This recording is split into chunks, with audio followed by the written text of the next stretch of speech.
Doctor Aswathy, മഹത് ആയുർവേദ ആശുപത്രിയിലെ consultant ഗൈനക്കോളജിസ്റ്റാണ്. മഹത് ആയുർവേദ അഹമ്മദ് കോംപ്ലക്സ്, എസൻപുരം റോഡ്, കോണത്തുകുന്ന്.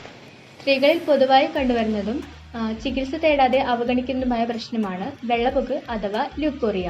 ഇപ്പോൾ നിങ്ങൾക്ക് കോഴിമുട്ടയുടെ കളറിലോ പാലിൻ്റെ കളറിലോ ആണ് വജൈൻ ഡിസ്ചാർജ് വരുന്നതെങ്കിൽ അത് നോർമലാണ്, പേടിക്കാനില്ല. ബയോളജിക്കലായിട്ട് വരുന്നത് എഗ് വെറ്റ് പോലുള്ള ഡിസ്ചാർജ് ഓവുലേഷനെ സൂചിപ്പിക്കുന്നു.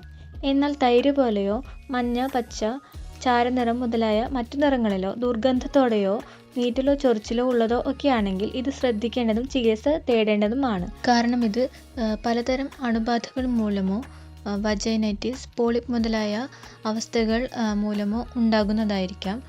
വളരെ റെയറായിട്ട് ക്യാൻസറിൻ്റെ ഒരു ലക്ഷണമായിട്ടും ഇത്തരം വജൈനൽ ഡിസ്ചാർജുകൾ കാണാറുണ്ട്. ഇതുപോലുള്ള വജൈൻ ഡിസ്ചാർജുകൾ ചികിത്സിക്കാതെ ഉപേക്ഷിക്കുകയാണെങ്കിൽ റിപ്രൊഡക്റ്റീവ് ഏജിലുള്ള സ്ത്രീകൾക്ക് വന്ധ്യത വരെ ഉണ്ടാകാനുള്ള സാധ്യതയുണ്ട്.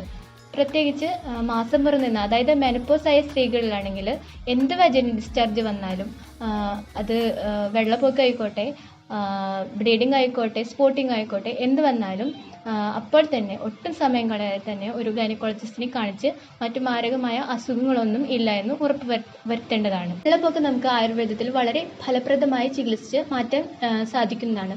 ഒരുപാട് രോഗികൾ ആയുർവേദത്തിലൂടെ രോഗസൗഖ്യം നേടിയിട്ടുണ്ട്. ഏറ്റവും കുറഞ്ഞത് 2 ആഴ്ച കൊണ്ട് നമുക്ക് വളരെ നല്ല രീതിയിൽ തന്നെ നമുക്ക് ഈ അസുഖം ചികിത്സിച്ച് ഭേദമാക്കാൻ സാധിക്കുന്നതാണ്. നമ്മൾ അതിനായിട്ട് ഉള്ളിലേക്ക് മരുന്ന് കൊടുക്കുന്നു. അതുപോലെ യോനിക്ഷാളനം, യോനി പിജു, യോനി ധൂപനം മുതലായ ചില പ്രൊസീജിയറുകളാണ് ചെയ്തു കൊടുക്കുന്നത്.